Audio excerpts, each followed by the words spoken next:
هنا غادي نحتاجو على بركة الله. عندنا هنا 400 غرام ديال الكفتة اولا اللحم مفروم، 150 غرام ديال الشعريه الصينيه او الفيرميسيل، عندي 250 غرام ديال اللوز.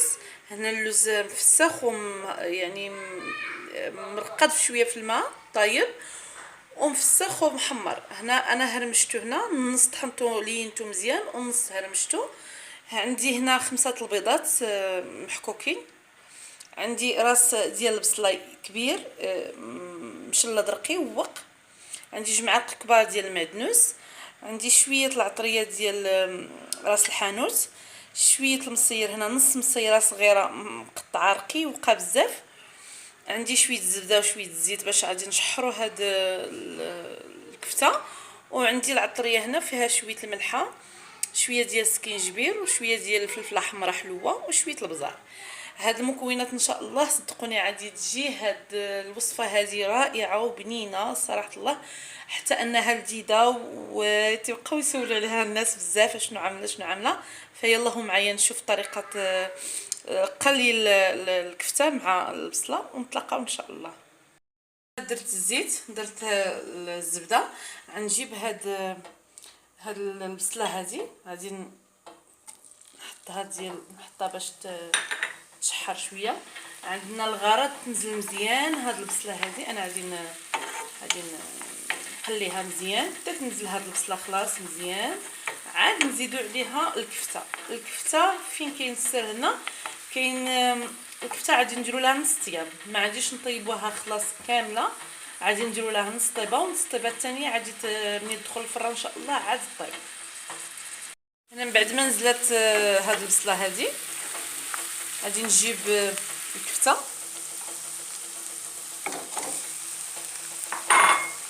غادي نديرها غير نص طيبه، خلاص قلنا في الاول نص طيبه، غادي نحاول معاها غير نص طيبه ما نخليهاش طيب مزيان، ونضيف عليها العطريه اللي سبقنا. هنا قلنا غادي نضيف عليها العطريه اللي سبقت وقلتها، يعني شويه التحميره، شويه الملحه، شويه البزار وشويه ديال السكينجبير، وغادي ناخذ واحد المعلقه صغيره من راس الحانوت وغادي نضيفها على هاد الكفته هذه.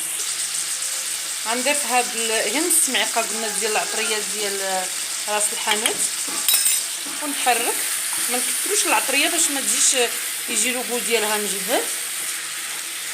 وانا غادي نخلط هنا شويه حتى نشوف ديك نص طيبه اللي قلنا سابقا ونتلاقاو ان شاء الله.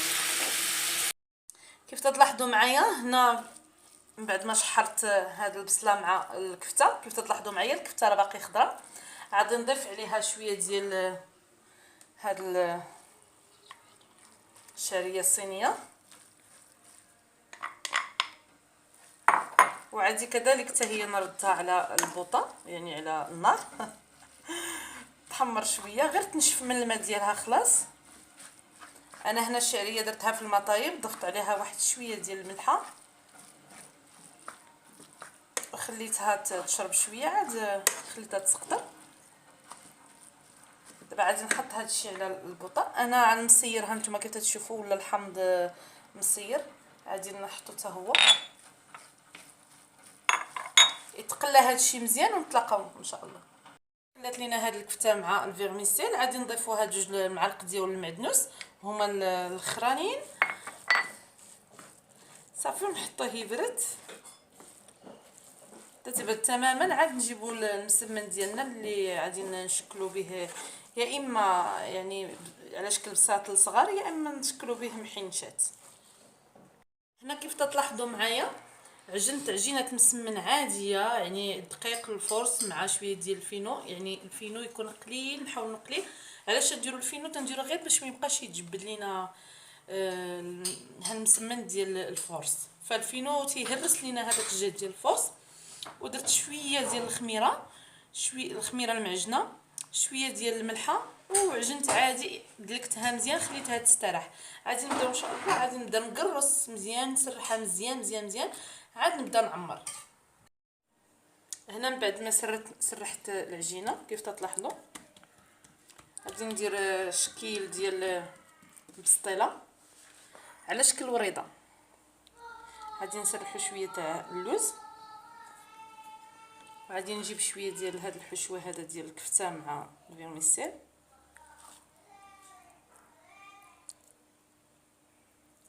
نسرحها ونجيب البيض اللي قلنا. هنا اختياري، الا بغيتو ديروا هذا البيض ديروه، ما بغيتوش ديروه يعني تيبقى اختياري، ومن الاحسن تجربوه فتيجي رائع، تيجي لذيذ.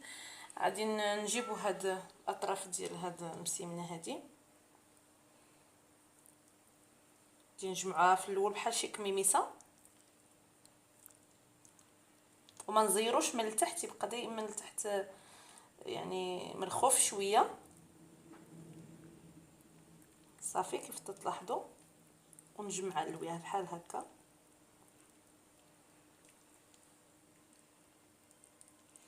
عاد نسرح هاد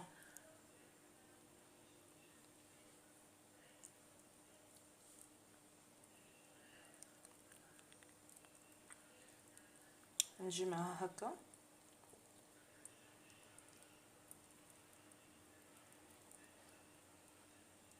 هاد العجين المتبقي لي لوينه غادي نجمعوه تحت هاد الرغيفه هادي.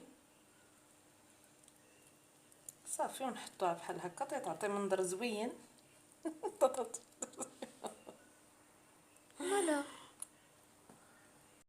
قبل ما ندخلوهم الفران غادي نجيب واحد العود خشبي بحال هكا، وغادي نتكو واحد 3 حتى 4 تكات. صافي وندهنوهم بالزبده مزيان وندخلوهم الفران. مره نراقبوهم ونعاودو ندهنوهم بشويه حتى يجينا داك اللون محمر هكا، يعني ذهبي يجي مقرمش، ونخرجوهم ان شاء الله.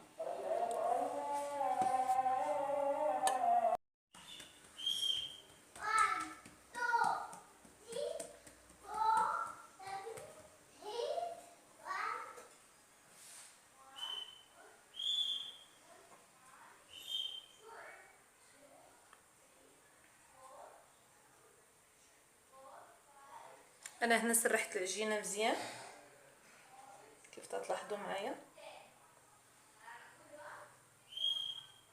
صافي نجيبوا الحشوه حتى هي نحطوها من الفوق.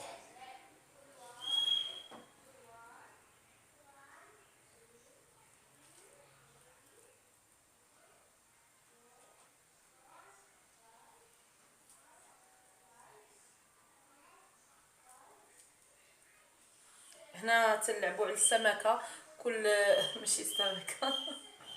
هنا غادي نلعبوا على الحجم اللي بغينا يعني. غادي نلعبوا على الحجم اللي بغيناها تكون رقيقه شويه، خلاص غادي نقللوا من الحشوه. بغيناها تكون رقيقه فغادي نزيدوا من الحشوه شويه. دونك انا غادي نكمل هذا.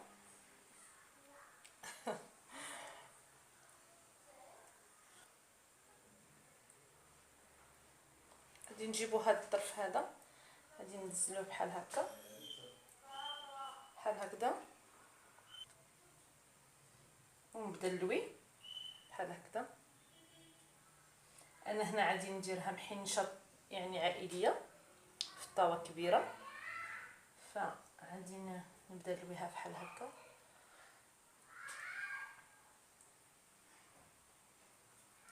وانا تلوي وانا تنجر عندي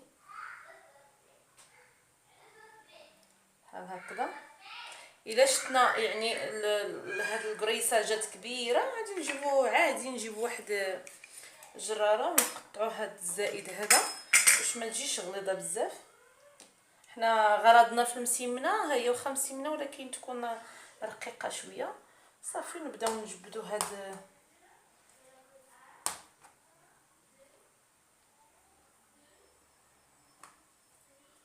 انا غادي نجيب واحد مقله ثقيله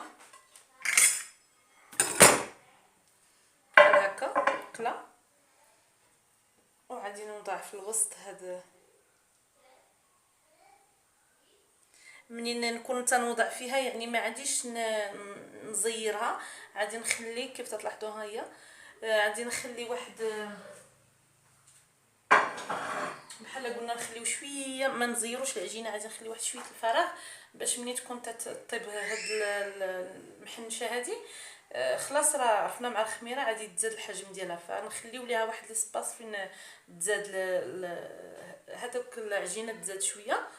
ومن بعد ان شاء الله منين نساليو كاع هاد الذره ديال المحنشه نجيبو شويه الزبده وندهنوها مزيان كيف العاده، نتكوها بواحد العود خشبي وندخلوها للفران على درجه 180 درجه. مره نراقبوها، مره الا نشفات من ديك الزبده نعاودو نسقيوها شويه حتى تحمر خلاص وتجي في الشكل اللي بغينا. كيف تلاحظوا معايا منين كملت هاد المحنشه هذه قلنا غادي نجيبوا واحد العود تاع الخشب ونتكوها بحال هكذا، يعني ما بيناهاش تنفخ خلاص، بغيناها تبقى مقرمشه ونتكها مزيان. تلاحظوا معايا نتكها كلها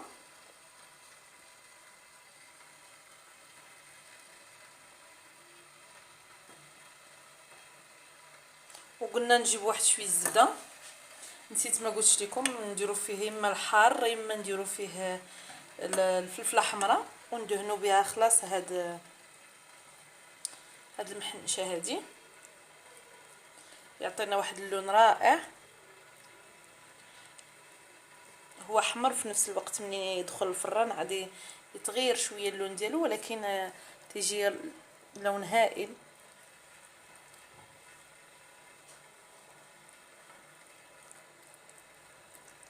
نحاولوا ندهنوها مزيان الجوانب حتى هما صافي. نكمل انا هذه المرحله هذه وندخلها الفران تحمر مزيان من التحت، الفران يكون سخون وعندها تقريبا واحد نص ساعه حتى ساعه الا ربع، ونخرجوها ونشوفوا الشكل النهائي ديالها. الشكل النهائي ديال البسيطلات يعني على شكل ورده ولا المحنشه كيف تلاحظوا معايا تيجيو رائعين، تيجيو كروستيون. ها نتوما تسمعوا القرمشه ديالها. بصحتكم راحتكم حبيبي.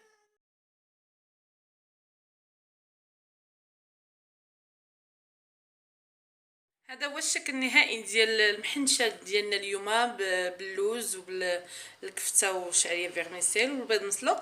نتمنى تنال الاعجاب ديالكم، جربوها صراحه تجي هائله في المذاق، روعه تجي بزاف ملينه. فتتمنى تنال الاعجاب ديالكم بجد.